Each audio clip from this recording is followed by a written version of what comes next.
Dito dinudurog ng jaw crusher tawag namin dyan. Basta dito yung una, dumping ng loader dito, mahulog dito, conveyor punta doon sa taas. So yun, what's up guys, bali nandito ako sa pinagtatrabahoan ko dito sa crusher plant. Bali tutur ko ngayon, itutur ko ngayon guys dito sa pinagtatrabahoan natin. Ito yung bago. Sana hindi pa ako nakayos dito. Ito yung pinag-operatean namin guys. Ito ang planta na to guys, ito ang pad ng planta nito, no, nakakapag-produce siya ng 3/4, 3/8 na size na buhangin, tapos S1. Bali ito yung control room, ito yung pinag-operatean namin. Wala kaming operation ngayon guys kasi marami pa kaming stock. Tignan natin yung mga stock natin. Ito, buksan natin itong dituan natin. So ayan guys, ayan yung 3/4. Ayan naman yung S1. Yun, yung 3/8 nandun sa banda roon. Bali tatlong product ito. Tara guys, pasyalan natin. Ito ay unahin natin dun sa guys, sa yung finifeed namin. Ito yung finifeed namin. Ito guys, yan mga finifeed namin. Hinahakot ng loader tapos pinupunta niya dun sa taas. Tignan natin.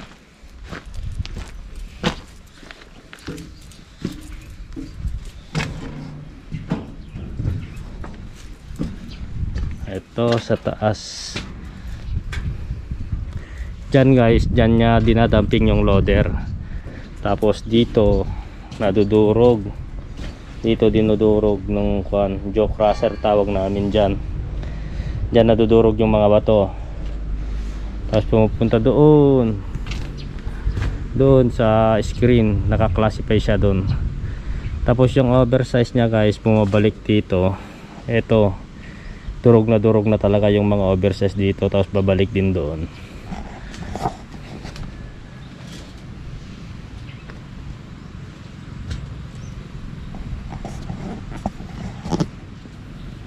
Dito galing. Basta dito yung una, dumping ng loader dito, mahulog dito, conveyor punta doon sa taas.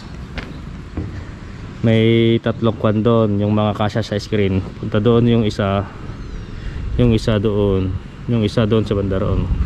Tapos yung oversize dito na pabalik dito. Ito yung cone crusher. Dito nadudurog yung mga guys, yung mga oversize na bato. Ito. Ayun guys, ito yung jaw crusher. Nadudurog, nahulog dyan. Tara sa kabila guys, tingnan natin. Init, sobrang init. Alauna ngayon guys. Dito yung mixer na ginagamit namin sa kabila. Ako din ang nag-operate dun, pero may mga kasama ako, pero wala sila ngayon.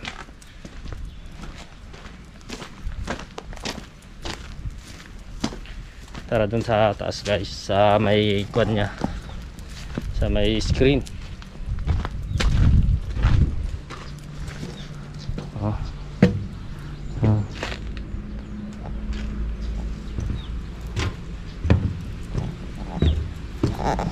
Dito yung sa taas na guys.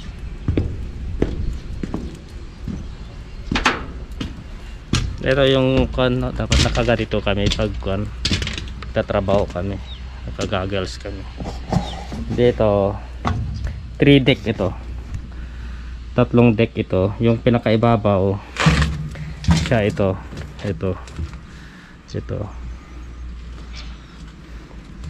Tapos yung mga hindi nagkakasya dito guys, ito na yung oversize na sinasabi ko kanina. Nadudurog ulit doon, tapos nahuhulog, pumupunta ulit dito, bumabalik dito. Ayun yung 3/4 guys. Ito naman yung S1. Ayun yung 3/8. Bali tatlong product. Ito yung motor nya. Medyo ko na to. Old na to. Old na tong motor na to. Itong palaging nasisira dito. Ito naman guys, itong spiral na to guys, ayan. Diyan nahugasan yung mga buhangin. Yung mga buhangin guys na galing dito, diyan nahugasan. Yung putik nahuhulog dun sa may kanal. Nahulog dun sa may kanal. Tapos yung malinis na buhangin, tinataas niya, inakyat niya papunta doon. Siya na yun yung nandoon. Ito naman guys yung supply ng kan namin ng tubig. May tubig kasi yan guys. Yan yung nagkuhugas. Ito yung hose nya. Ito papunta dito. Ayan guys, ang source namin doon sa ilog. Yung source ng tubig namin doon sa ilog. Doon sa may kondon, sa may kawayan doon sa labas ng bakod. Sa Sulong River. Yan sa baba guys. Ikutin natin. Tingnan natin yung mga product niya. Sobrang init guys, kaya nakamas ako.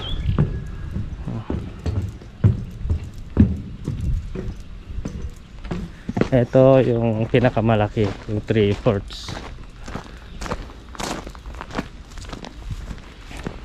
May kuwan kami dito, lababo kami.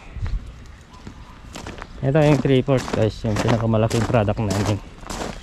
Ito ang marami sa amin ngayon, kaya hindi kami nag-operate.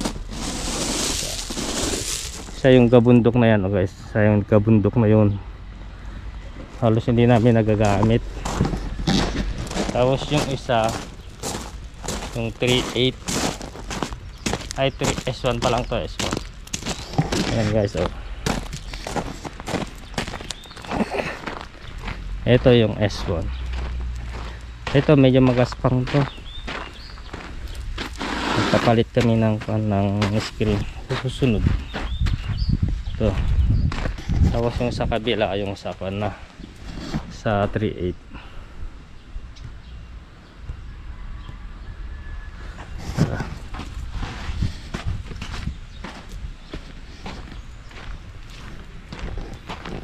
Ito yung siltation pan namin guys, daanan na lang natin to. Ito guys, dito na iwan yung mga putik para malinis yung tubig din na pupunta sa Sulong River. Ito yung kanal. Ito na yung 3/8. Ito, pare-parehas ng size to guys.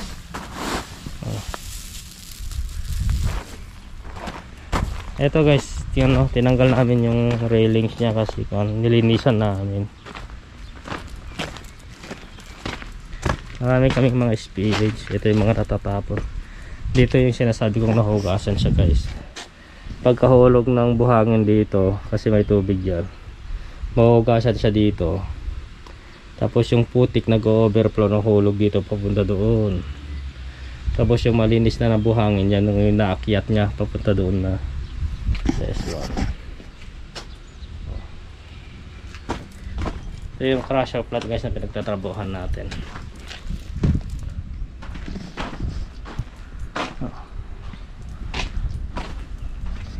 Bali mahigit 10 taon na tayo dito. May lababo rin kami dito. Pinaghuhugasan namin ng mga namin, donan namin. Eto guys, safety eye wash. Eto pagka napupuwing, ito yung safety na pinaghugasan ng mata. Nakatapat yung mata mo dito. Yung napuwing ka, medyo mahina lang yung flow nya. Tapos ito naman guys, shower.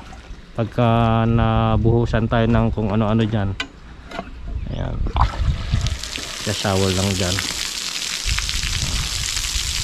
Kumbaga pangkuan guys, emergency.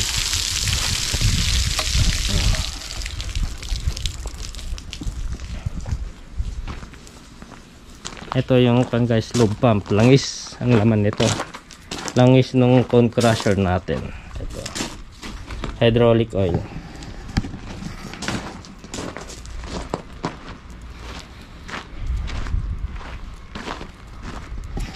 Ayun guys, wala kaming operation kasi marami kaming stock. Diyan, dinadamping ng loader papunta dyan sa baba. Diyan, ginikiling dyan, dinudurog yung mga malalaki tapos papunta doon. Tapos yung oversize bumabalik doon papunta dyan, dyan. Tapos pag punta dyan guys, durog na yan sigurado. Papasok na yun, papasok na sa may screen yung kuhan galing dyan, makaklasify na doon. Dito namin pinapatakbo guys. Balik ulit tayo dito. Dito namin pinapatakbo ito. Ito yung kuhan ng langis. Ito yung cone crusher na sinasabi ko sa inyo. Ito magnet to, pero wala na yung magnet kasi kuhan, tinanggal namin, dilipat namin sa may process plant. Ito yung kuhan ng jaw crusher, panel. Ito guys, mga stop to mga to, stop. Tapos run, pag pinunod mo to magra-run na siya. Ito sa vibrating din, delivery, mga conveyor na to, halos mga conveyor na to. Ito yung tubig, shower, emergency stop. Kumbaga kon guys, may nakita tayong malaking kahoy dyan na na isubo doon, o di kaya na ibara, pwede nating emergency stop, mamamatay lahat ito, hindi na kailang isa-isahin. Ito emergency stop din to, pero hindi pihit. Ito yung mga ulam namin kanina guys. May kon din kami dito, kompleto kami dito guys sa gamit. Talagang alaga kami dito. May water dispenser, may mga kape kami dito. Marami kaming stock. So yun guys, ito lang yung work tour natin. Crusher plant tour. Pero may isa pa akong ina-operate guys, sa batch plant. Bali, separate video ko na lang yun. Sa kabila yun. Bali, sa susunod siguro na upload natin, doon tayo ulit, mag-tutor, work tour. Bali, dalawang plant tayong hinawakan natin guys. Ito tsaka yung sa batch plant. Pero na-vlog ko na rin yun, pero matagal na yata yun. May mga guard kami dito, pero sa kasama ko to, yung sa akin, ito. Kompleto kami sa PP dito guys, may radyo din kami. Kumbaga may kailangan kami sa boss namin, hindi kaya kailangan nila sa amin. Tatawagan lang namin sila, o di kaya kami ang tatawagan. So guys, hanggang dito na lang. Salamat sa kasama sa akin sa video na to. Salamat sa kasama sa akin sa video na to guys. Please like, share, and subscribe. So guys, ingat, God bless, bye bye.